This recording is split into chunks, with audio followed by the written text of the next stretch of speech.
Hello everyone, welcome to Stock Pirate. निवेश करना कितना ज़रूरी था ये तो हमने लास्ट वीडियो में ही जान लिया, लेकिन अब भी एक सवाल हम सबके दिमाग में ज़रूर आता है, आखिर इन्वेस्टमेंट करें कहाँ पर?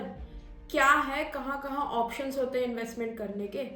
हम सबको जल्दी ग्रोथ चाहिए होती है, कौन नहीं चाहता प्रॉफिट कमाना? यार ऑफ कोर्स हम सब चाहते हैं। तो प्रॉफिट कमाने के साथ साथ अपने फ्यूचर को सिक्योर करना और उसके साथ साथ अपने फाइनेंशियली गोल्स को अचीव करने के लिए इन्वेस्ट करना ज़रूरी है, जिसके लिए हमें इन्वेस्टमेंट के अलग अलग टाइप्स को समझना होता है। लेकिन क्या आप जानते हैं इन्वेस्टमेंट के अलग अलग टाइप्स के कुछ अलग फ़ायदे और अलग नुकसान होते हैं? तो आज हम जानेंगे जितने भी इन्वेस्टमेंट के टाइप्स होते हैं उसके कुछ फ़ायदे और नुकसान के बारे में, ताकि आप अपने फाइनेंशियल गोल्स के हिसाब से अपने एक सही ऑप्शन को चुनकर इन्वेस्ट कर पाए। तो चलिए शुरू करते हैं इस वीडियो को। हम सब अपने पैसों को बढ़ाना चाहते हैं या फिर अपने पोर्टफोलियो को कुछ अलग दिखाना चाहते हैं, जिसके लिए हमें निवेश के अलग अलग प्रकार को समझना बहुत ही जरूरी होता है। तो शुरू करते हैं नंबर 1 से, जो कि है शेयर यानी कि स्टॉक्स। जब भी आप किसी कंपनी में शेयर खरीदते हैं तो वो आप उस कंपनी की हिस्सेदारी खरीदते हैं, यानी आप उस कंपनी में कुछ हिस्से के मालिक बन जाते हैं, जिसको हम शेयर होल्डर भी कहते हैं। तो ये लॉन्ग टर्म इन्वेस्टमेंट, जब भी आप एक लंबे समय के लिए शेयर मार्केट में इन्वेस्ट करते हैं तो ये काफ़ी अच्छा रिटर्न आपको प्रॉफिट देती है, लेकिन इसमें भी आपको काफ़ी धीरज और काफ़ी रिसर्च करने की ज़रूरत होती है। बात करते हैं इसके फायदे की, तो इसमें शेयर मार्केट में आपको काफ़ी ज़्यादा एक्सपेक्टेड रिटर्न्स प्रॉफिट आपको मिलता है और टाइम के साथ साथ एक लंबे समय के लिए आपका पैसा बढ़ते जाता है ना। अब जहाँ पे फायदे हैं वहाँ पे नुकसान भी होगा, तो बात करते हैं इसके नुकसान की। इसमें काफ़ी ज़्यादा रिटर्न्स रिस्क हाई होते हैं, क्योंकि इन्फ्लेशन के कारण मार्केट के प्राइस बढ़ते या फिर कम होते जाते हैं, जिसकी वजह से शेयर मार्केट फ्लक्चुएट होता है एंड इसमें रिस्क बढ़ता है। बात करते हैं नंबर 2, फिक्स्ड डिपॉजिट। ये एक सबसे सेफ तरीका होता है लोगों के लिए इन्वेस्ट करने का।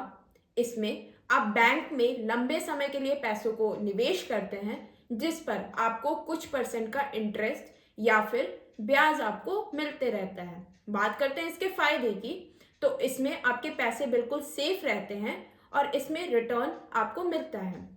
बात करते हैं नुकसान की, तो इसमें जो आपका रिटर्न रेट होता है वो काफ़ी कम होता है बैंक के थ्रू। अब बात करते हैं number 3, mutual funds. Mutual fund में आपके पैसों को एक जगह जमा किया जाता है और उस पैसों को शेयर, बॉन्ड या फिर दूसरे एसेट में निवेश किया जाता है। बात करते हैं इसके फायदे की, तो म्यूचुअल फंड में आपके पैसों को निवेश करने के लिए और सारा मैनेजमेंट करने के लिए एक प्रोफेशनल मैनेजर्स को हायर किया जाता है, जो सारा आपका बोझ अपने ऊपर ले लेते हैं ना। बात करते हैं इसके रिस्क की, नुकसान की, तो इसमें ये नुकसान है कि इसमें आपको रिटर्न की कोई गारंटी नहीं होती और साथ ही आपको मैनेजमेंट फी भी खुद ही पे करना होता है। नेक्स्ट है number 4, real estate. Real estate जिसमें हम घर, जमीन, कमर्शियल प्रॉपर्टी खरीदते हैं और इसको लंबे समय तक निवेश करने के बाद इसको बेच देते हैं। रियल स्टेट एक लंबे समय के इन्वेस्ट करने के बाद एक अच्छा रिटर्न हमें देती है। तो जानते हैं इसके फायदे के बारे में। रियल स्टेट में इन्वेस्ट करने के बाद इसमें आपकी संपत्ति की वैल्यू जो होती है वो टाइम के साथ साथ बढ़ते चली जाती है।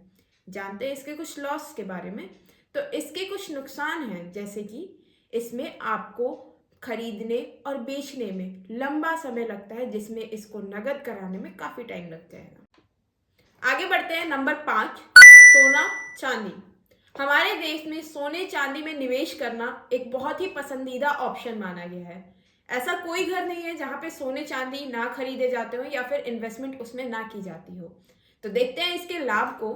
ये एक सबसे सुरक्षित निवेश माना जाता है और साथ ही इस सोने और चांदी को आसानी से हम कैश में बदल सकते हैं और नगद पैसे अपने पास रख सकते हैं। अब आते हैं इसके नुकसान पे, तो इसको रखने की काफ़ी ज़्यादा प्रॉब्लम होती है और इसमें रिटर्न भी हमें फिक्स नहीं होता और रेगुलर इनकम भी नहीं होती। अगला है नंबर 6, सरकारी योजनाएं यानी गवर्नमेंट स्कीम्स। आखिर में बात करते हैं कुछ सरकारी योजनाओं की, जैसे सुकन्या समृद्धि योजना, पीपीएफ यानी कि पब्लिक प्रोविडेंट फंड। बात करते हैं इसके कुछ फायदे के बारे में। तो इसमें आपको एक गारंटी रिटर्न मिलता है और साथ ही इसमें आपके पैसे बिल्कुल सेफ रहते हैं। चलिए देखते हैं इसके नुकसान भी। तो इसमें आपके पैसे लंबे समय के लिए बिल्कुल लॉक हो जाते हैं और इसके साथ ही आपको जो रिटर्न मिलता है वो आपकी उम्मीद से कम मिलता है। तो अगर आप बिना किसी रिस्क के अपने पैसों को इन्वेस्ट करना चाहते हैं अपने फ्यूचर को लिए सिक्योर करने के लिए, तो ये एक अच्छा ऑप्शन होता है निवेश का। तो दोस्तों, आज हमने निवेश के अलग अलग टाइप्स, उनकी फायदे और उनके नुकसान के बारे में बातें करी। याद रखिएगा, हर निवेश का चुनाव आपकी ज़रूरतों और आपके रिस्क उठाने की क्षमता पर डिपेंड करता है। तो निवेश करते टाइम हमेशा अपनी ज़रूरतों का ध्यान रखें और समझदारी से इन्वेस्ट करें ताकि आपके पैसे बिल्कुल सेफ रहें। वीडियो अच्छा लगा हो तो लाइक करें और सब्सक्राइब करना ना भूलें। Thank you.